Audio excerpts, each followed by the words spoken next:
Ang Miss World Beauty Organization Top Model Philippines ay isang prestigyosong kompetisyon na nagbibigay daan sa mga kababaihan na ipakita po ang kanilang kagandahan at ito rin ang nagsisilbing plataforma upang maipakita ang kanilang galing sa pagmamodel. Kaya naman para bigyan tayo ng mahalagang detalye patungkol sa Miss World Beauty Organization Top Model Philippines, ay makakasama po natin ang National Director ng World Beauty Organization Top Model Philippines na si Sir Eduardo Domingo Jr., pati na din ang iba pang kandidata sa Miss World Beauty Organization Top Model Philippines na sila Kayla Sarmiento, Kimberly Kate Payumo at Selena Francine Garcia. Good morning at welcome po sa Rise and Shine Pilipinas. Morning!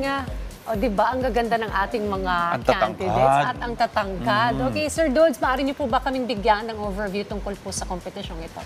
Actually, the top model of the world competition is the oldest modeling competition in the world. No? Kaya lang, unfortunately, isang beses pa lang nanalo ang Pilipinas dito in 2006. Okay. During the time of Michelle De Leon. She was first runner-up, but then the winner that time, Miss Brazil, decided to compete for Miss Universe. So, daging si Michelle yung candidate. So nakuha namin yung franchise during the pandemic kasi they never stopped. So it used to be with another organization. So ngayon kami na yung Maharlika Productions Incorporated ang may hawak ng franchise. And this is also the first time that we're going to have a national search for top model of the Philippines. And the winner will compete in the 30th edition of the Top Model of the World. And hopefully it will be hosted by the Philippines also in 2024. Well, Sir Ed, ang laki ng potential ng mga Pinoy pagdating sa modeling. At nakikita nga natin sa mga ramps sa Paris, may mga Pinoy na rin. Pero ano po yung plano ninyo para mas mapalaganap pa yung advocacy ng Miss World Beauty Organization Philippines sa ating bansa? Kasi di ba, we are actually a fusion of beauty pageant and modeling. Kasi our candidates are required to have their own advocacies. As a matter of fact, as early as February, we've been touring around the Philippines to conduct feeding programs. We support the IP communities in Mindanao and all those stuff. No? So aside from modeling, so meron kaming advocacies. So kaya yung competition is different sa Sunday during the coronation. Medyo may touch ng modeling and pageantry. Okay, puntahan natin yung ating mga candidates. Ano ba yung inyong mga advocacy dito sa pagsali nyo sa inyong kompetisyon ito? So gusto po muna magpakilala sa lahat. Ako po si Kayla Reyes Sarmiento, candidate number 8 na nagre-representa sa lalawigan ng Laguna. At ang akin pong advocacy ay ang inclusion ng ating mga kapatid sa PWD community. Gusto ko po sila na mas makilala, mabigyan ng karapat-dapat ng mga rights na kanilang deserve. Bakit yun ang iyong advocacy? Well, ako po ay isang graduate ng occupational therapy at bilang graduate po nitong kursong ito ay isa po yun sa ipinapalaganap ko. Thank you, Kayla. So, hello po, my name is Kimberly Kate Florescio Payumo. I'm from Bacolod City po. And so my advocacy po is called social entrepreneurship, where it gives back to the community based on what you are willing to give and what you're capable of giving lang to the community. Bakit yun ang napili mong advocacy? Kasi sa school ko, nag-join ako ng club called Serviam.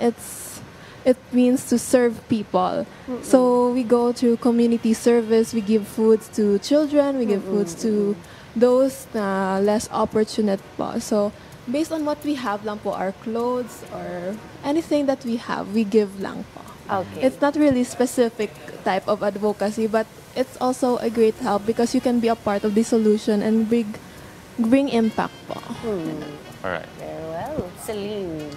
So good morning po to everyone. I am Selena Francine Garcia from Quezon Province, and my advocacy is all about breast cancer awareness. Okay. So I want people to know the hardships that the patients of breast cancer are experiencing. So my advocacy is breast cancer because I've seen the people who suffered, and I want them to know that we are here to support them, that they have their family, and we are giving them the support that they need po.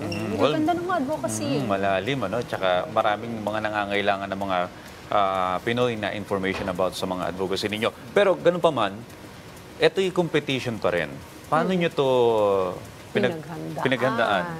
diet, paano ba yung mga mahirap, gaano ba Ram kahirap? palalo, ano? May Q&A ba to? Oo, May Oo, Q&A may din. So parang talagang pageant din. pageant rin talaga. So, ano yung mga preparations niyo? Tingin nyo competitive advantage nyo para manalo?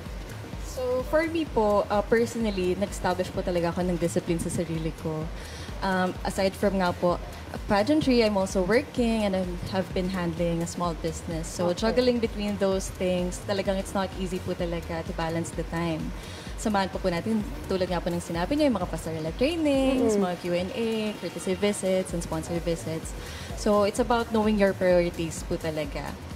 And I think na pagkakaroon po ng disciplined mindset is what made me fulfill those responsibilities and nagkaroon po ako ng idea kung paano po talaga. Okay, good luck, Kim.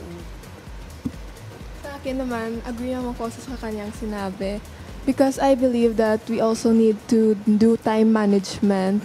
As a beauty queen, you have to be prepared always. You have to be always alert and you have presence of mind. Kaya yun din sa akin. Kasi may school din ako at nag-absent ako ng 1 week. Marami akong na-miss out din ng mga habulin, schedule. ano? Pero na-manage naman kasi Ayun. kailangan alam mo mag-manage yung time mo at mag-set ka din ng priorities mo kung anong yung uunahin mo. Okay, Selena. Ako naman po, I believe that these responsibilities and challenges will help me find a new door to new opportunities. So the platform of Miss WBO Top Model Philippines will help us candidates to be our voice to new opportunities. Mukhang ready na sa Q&A.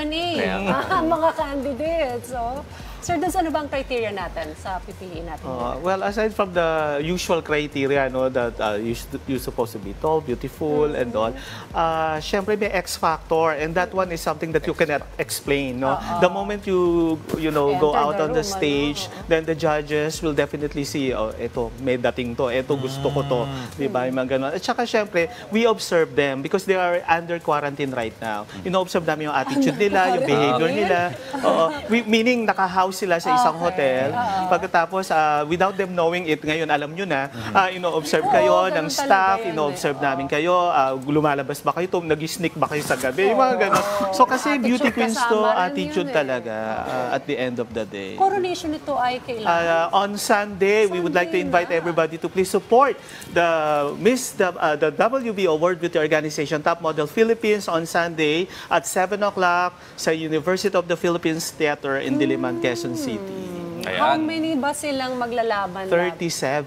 37. Coming from different parts of the country. Yeah. Good luck sa inyo, ha? Oo, good luck. Again, maraming salamat po sa pagbibigay sa amin ng detalye patungkol sa Miss World Beauty Organization Top Model Philippines. Muli, nakapareha po natin ang National Director ng World Beauty Organization Top Model Philippines, Sir Ed Domingo Jr. Pati na din ang iba pang mga candidates ng Miss World Beauty Organization Top Model Philippines na sila Kayla Sarmiento, Kimberly Kate Payumo, at Selena Francine Garcia. Again, maraming salamat po sa inyo at good luck. Good luck. Thanks, Sir Dudes.